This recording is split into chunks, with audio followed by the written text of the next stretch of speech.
तूफानिया के तो नाम न धरियो भोड़गवा छिनरवा के। तूफानी के हाँ। का है काहे से कि भोड़ुआ के छिनार के कौन ओकर नाम लेता चाहे ऐसे कैसे कह सकते हैं सुपर स्टार है भोड़ुआ के नाम ली ना, खेसारी लाल के, पवन सिंह के, नीरव के, ये सब लोग के नाम ली ना। तूफानी क्या कर दिए हैं? तूफानी हाँ। जौन महिला के इज्जत ना करी, जौन औरत के इज्जत ना करी एक लड़की के, हाँ। उ मर्द ह हाँ। ना ह, ना गायकर ह ना हीरो, कुछ भी ना। पवन सिंह पवन सिंह खेसारी के लगे से ऑफर आई तो हमारे पति जब रही साथ में हम काम कर सकते। तो देख सकते हैं दोस्तों, इस औरत का इस वक्त बिहार के पश्चिमी चंपारण जिले में उपस्थित हूँ।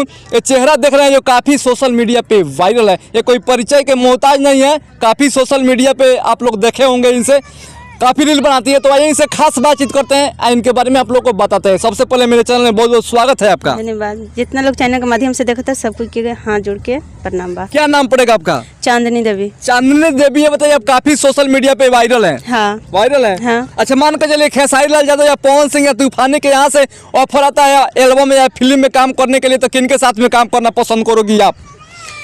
तूफानिया के तो नाम न धरियो भोड़गवा छिनरवा के। तूफानी के हाँ। का है काहे से कि भोड़ुआ के छिनार के कौन ओकर नाम लेता चाहे ऐसे कैसे कह सकते हैं सुपर स्टार है रउआ के हम कह सकता नहीं। तूफानी यादव के नाम रुआ हमारा सामने ले सकता नहीं, वो भोड़ुआ छिनार के काहे ना वो नाम लेता नहीं। हाँ, नाम ली ना, खेसारी लाल के, पवन सिंह के, नीरव के, ये सब लोग के नाम ली ना। तूफानी क्या कर दिए हैं? तूफानी हाँ। तूफानी सोनम पांडे के जानते हैं? हाँ, जानते हैं। तो ओकरा के तो ईज के छोड़ दिलक। उसको छोड़ दिए हैं। हाँ, तो ओकरा से खराब घटिया इंसान कौन है? ओकरा साथ में काम ना करे। कबो ना, बाप रे, ओकरा के चप्पल से मारे में पकड़ा जाई तो। क्या करा के? ओ तूफानिया के। तूफानी लाल यादव हाँ, के? तूफानिया के चप्पल से मारे। अच्छा, इतना नफरत करती है? हाँ, नफरत। हाँ। जौन महिला के इज्जत ना करी, जौन औरत के इज्जत ना करी एक लड़की के, हाँ। उ मर्द ह हाँ। ना गायकर ह ना हीरो, कुछ भी ना ह, उ तो लतखोर ह।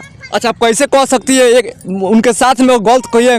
सोनम पांडे के क्या प्रूफ है? आप कैसे कह प्रूफ सकती कहने के वीडियो देख देख के आदमी कहता। हाँ। वीडियो में इतना उड़वा तारी, कल्पा तारी के नहीं के देखत, कैसे कह सकता नहीं। गलत संबंध नहीं हो तो 5 बार 6 बार बनौले बा। केकरा संगे?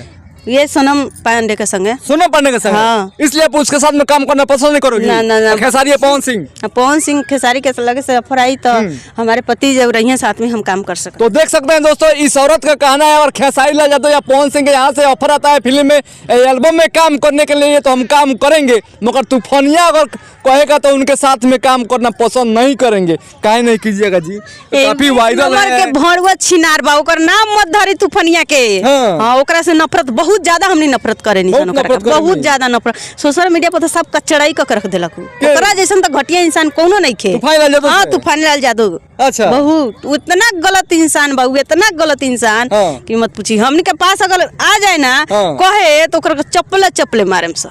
क्या करा के? तूफानी लाल यादव के? हाँ, तूफानी लाल यादव के। अच्छा, ये बताइए, पवन सिंह या खेसारी लाल यादव का गाना आपको कोई मालूम है? आपको गाना तो बहुत मालूम है। हाँ। गाना को बताइए, इतना सोशल मीडिया पे है लोग, इतना वायरल है लोग, वो सब लोग के गाना। अच्छा, भोजपुरी में बताइए किनको पसंद करती हैं सिंगरों में, पवन या खेसारी? दोनों को पसंद करते हैं लोग। बाबा, दोनों को पसंद करती हैं? दोनों को। अच्छा, दोनों में किसी का गाना मालूम है आपको? एगो चुम्मा नाची खैबू ठलिए से तलाई बजे के सौतिन बंगालिए से। अरे बाबा। अच्छा, ये बताइए, आप भी रील बनाती हैं? हाँ। रील बनाती हैं? हाँ। काफी साफ सुथरा वीडियो बनाती है? हाँ। अच्छा, ये बताइए, जो अभी जो प्रिया सोहानी है और रंजीता है, जो काफी सोशल मीडिया पे वायरल है, काफी साफ सुथरा वीडियो बनाकर, क्या कहिएगा उस पे? एगो प्रिया सोहानी बड़ी की अच्छा वीडियो बनौले बाड़ी, रंजीता ना। रंजीता ना का है? कहे कि रंजीता गोप गोप का सब देख उ बना के वायरल भइल बाड़ी। रंजीता? हाँ, रंजीता। कहाँ घोप घोप बोल बड़ी? अरे उनका वीडियो में ना जाके देखी, पहले माफी भी मांगले बाड़ी बहुत ज्यादा। रंजीता बहुत ज्यादा माफी मांगले बाड़ी। उनका वीडियो देखे हैं? हाँ, देख ले। काफी मतलब इमोशनल वीडियो बना के रातों रात वायरल हो गई। कहाँ ढोरी चोरी दिखाई है? कौन बात ना, ढोरी चोरी बहुत देखौले बाड़ी, जब हलकत भी कैले बाड़ी, वो माने गलत बहुत ज्यादा वीडियो बनवे, जब ना वायरल भली तो रोके वीडियो बना के वायरल भली। ढोरी चोरी कहाँ दिखाई है रंजीता? देखले बाड़ी, माफी मांगले बाड़ी सोशल मीडिया पे आके। हाँ। बहुत ज्यादा माफी मांगले बाड़ी, ऐसा हाथ जोड़ के माफी मांगले बाड़ी। जो भी गलती करले बानी माफ करी लोगन, अनजाने में भइल बा, अब हमके सपोर्ट करी लोगन। जाके उनकर वीडियो देखी फाइल में, माफी मांगले बाड़ी रंजीता के। तो अच्छा, आप किस चैनल पे काम करती हैं आप?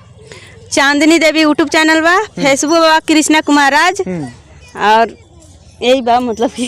तो दोस्तों देख सकते हैं, काफी सोशल मीडिया पे वायरल है, काफी इनको यूट्यूब या फेसबुक पे देखे होंगे। दोस्तों वीडियो को जैसा जैसा शेयर करें, लाइक करें, हम लोग को बातचीत करके आप लोगों को कैसा लगा कमेंट सेक्शन में जरूर लिखिएगा। फिर मिलेंगे नेक्स्ट वीडियो में, जब तक के लिए जय हिंद और जय भारत।